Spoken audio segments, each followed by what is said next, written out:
Presidente José Ramos Horta considera Fujitivu Arnolfo teve GR, cidadão filipina, la Prienxe Rekrizitu atuhetan Asiliu política e Timor-Leste.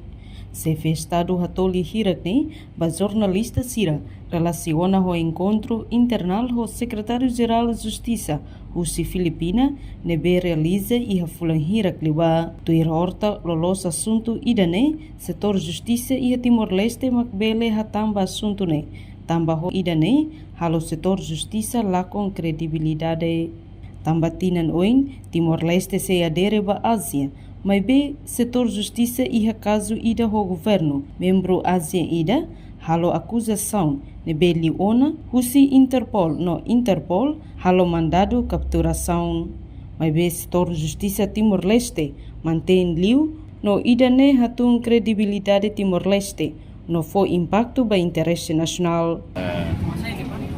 Setor justiça, mas tem que responder bem, setor justiça, mas lá com credibilidade, Kita utama ASEAN, vai ver, setor justiça, e a caso ida, que o governo, membro ASEAN ida, há a acusação, viu ano de Interpol, há mandado de captura, e setor justiça, primeira pede da boca.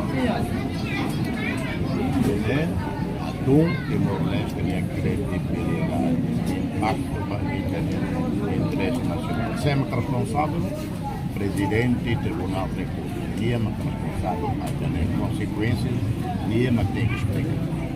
Para a Lore Vila, para a aluna Vila, para Timor-Leste lá for, a Prienxe, critério da refugiado político,